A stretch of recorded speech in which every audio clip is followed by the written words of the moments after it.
네, 이번 시간에는요, 꿈에 대해서 이야기를 해보려고 합니다. 꿈이 있어야 된다라는 이야기를 너무 많이 듣고 있죠. 여러분들 중에서도 아직까지 나는 내 꿈이 뭔지 모르겠어 라고 생각하시는 분들도 많을 텐데요. 꿈이라는 건 한번 정해서 바꿀 수 없는 게 아니라는 거, 그거를 잊지 않았으면 좋겠어요. 꿈은 계속 바뀌어도 되고요. 꿈은 하나가 아니어도 괜찮습니다. 상황에 따라서 그때그때마다 뭐 단기, 장기 뭐 이런 식으로 꿈을 계속 키워나갈 수도 있고 바꿀 수도 있고 현실에 맞게끔 변화시킬 수도 있다라는 거, 그걸 잊지 않았으면 좋겠어요. 우리가 꿈에 대해서 너무 많은 강요를 받다 보니까 꿈은 하나이어야만 한다는 잘못된 생각을 가질 수 있는데, 올해의 꿈, 올해의 목표, 그리고 나의 10대의 꿈, 나의 10대의 목표, 나의 20대의 꿈, 30대의 꿈, 충분히 여러 개의 꿈을 가져도 된다. 그 말을 해드리고 싶어요. 자, 그러면 이제 꿈이 하나가 정해졌다면, 꿈이 없는 친구는 꿈을 하나를 정하는 것부터 시작을 해야겠죠? 꿈이 하나가 정해졌다면 그 꿈을 위해서 이제 어떻게 하면 좋은지, 그런 거에 대해서 한번 이야기를 해볼게요. 첫 번째로 이야기할 거는 꿈을 이루는 비법 주문이라는 얘기입니다. 우리가 이런 얘기를 많이 들어보셨을 거예요. 별똥별이 떨어지는 순간에 소원을 빌면 소원이 이루어진다. 저는 그냥 드라마 속에서 혹은 영화 속에서 사용되는 이야기라고만 생각을 했어요. 그런데 생각을 해보니까 그게 가능하겠구나라는 생각을 할 수 있었습니다. 그 이야기를 하기 전에 먼저 유명한 헐리우드 스타 짐 캐리에 대한 이야기를 해드릴게요. 이 짐 캐리는 무명 시절에 영화 배우가 되기 위해서 상당히 열심히 활동을 했는데요. 그때 잊지 않고 했던 행동이 하나 있었다고 합니다. 바로 자신의 의지를 강하게 키우기 위해서 종이에다가 1,000,000달러라고 적어 놓고 이 가짜 돈을 지갑에 넣고 다녔다고 합니다. 자신의 목표인 1,000,000달러를 버는 상상을 하면서 계속해서 그 목표를 눈으로 확인을 한 거죠. 눈으로 확인을 한다라는 것은 이미지를 머릿속에 넣는다라는 의미가 돼서, 그거는 머릿속에 상을 띄워놓는다 해서 심상화, 마음속에 어떤 상을 계속해서 띄워놓는 그런 심상화 훈련을 계속했다는 거죠. 여러분들도 원하는 게 있으면 그걸 계속 눈에 보이는 곳에다가 적어 놓는다거나, 아니면 내가 원하는 게 있으면 사진을 구해서 그거를 계속 볼 수 있게 해 놓는다면 내 마음이 그걸 계속 볼 때마다 자극을 받고 내 생각이 그쪽으로 가기 때문에 결국 꿈을 이룰 수 있다라는 그런 이야기인데요. 짐 캐리도 그런 사실을 알고 있었고, 자신의 꿈을 현실로 만들기 위해서 가짜 돈을 가지고 다니면서 계속 힘들 때마다 그걸 보면서 자기를 위로하고 달랬는데요. 그만큼 자신은 할 수 있다라는 무한한 믿음을 가지고 있었죠. 그렇게 열심히 달려가면서 결국 영화 배트맨 포에버라는 그런 영화에 출연을 하게 되면서 그에게는 자신과 약속했던 개런티 1,000,000달러를 받게 되는 그 꿈이 현실이 되는 그 순간이 있었습니다. 자신도 너무나 놀라고 감동해서 나중에 오프라 윈프리 쇼에 나와서 그 사실을 이야기를 했어요.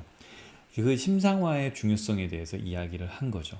결국 내가 간절히 원하는 것을 자꾸 되새기고 계속 내 머릿속에, 내 마음속에 그 이미지를 띄운다라는 것은 꿈을 실현시키는 데 큰 도움이 된다라는 그 사실을 이야기한 거죠. 자, 그러면 다시 처음으로 돌아가서요. 별똥별이 떨어질 때 소원을 빌면 이루어진다. 이거에 대해서 얘기를 해보겠습니다. 사실 단순하게 별똥별이 떨어질 때 소원을 빈다고 해서 이루어지지는 않을 거예요. 그리고 별똥별이 떨어지는 그 짧은 순간에 소원을 말한다라는 것도 상당히 쉬운 일은 아닐 겁니다. 그런데 왜 이런 말이 나왔을까요? 이걸 역으로 생각을 해볼게요. 꿈을 이루는 특별한 비법에는 이런 얘기가 있습니다. 원하는 것을 하루 10번씩 100일간 적어 보아라. 그러면 그 꿈이 이루어진다라고 합니다. 그런데 무턱대고 꿈이 이루어지진 않겠죠. 조건이 있습니다.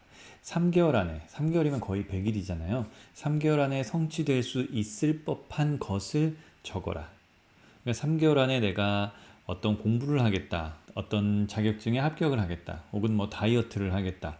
운동을 하겠다. 이런 3개월 동안 실제 실현 가능성이 있는 목표를 그것을 하루에 10번씩 적으면서 100일 정도 적어 간다면은 거의 이루어질 수 있다라고 합니다.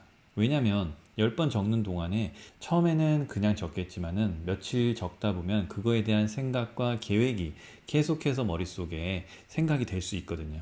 다가가는 방법을 찾을 수 있게 된다라는 거죠. 그리고 적을 때는 항상 그걸 이룬 것처럼 과거형으로 감사하는 마음으로 적으라고 합니다. 이런 식이죠.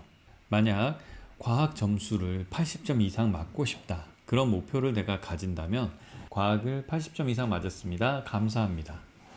뭐 수학을 90점 이상 맞고 싶다면 수학을 90점 이상 맞았습니다. 감사합니다.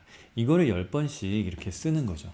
그걸 그렇게 10번씩 쓸 때마다 처음엔 어떤 생각이 들까요? 그냥 쓰겠죠. 나중에 쓰다 보면 그게 나의 의지가 되고요. 그걸 하기 위한 방법과 내 모습을 돌아볼 수 있는 그런 기회도 가지게 된다라는 거죠.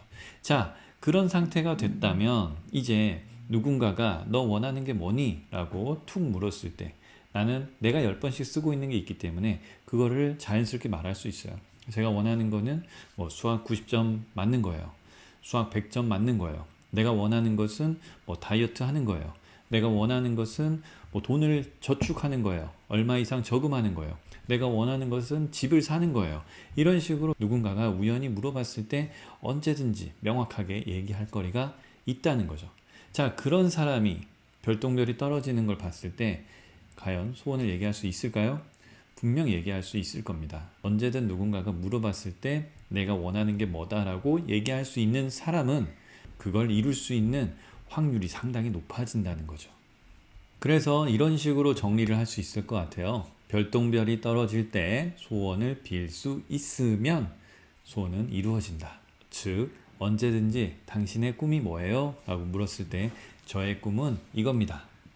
제가 원하는 것은 이겁니다.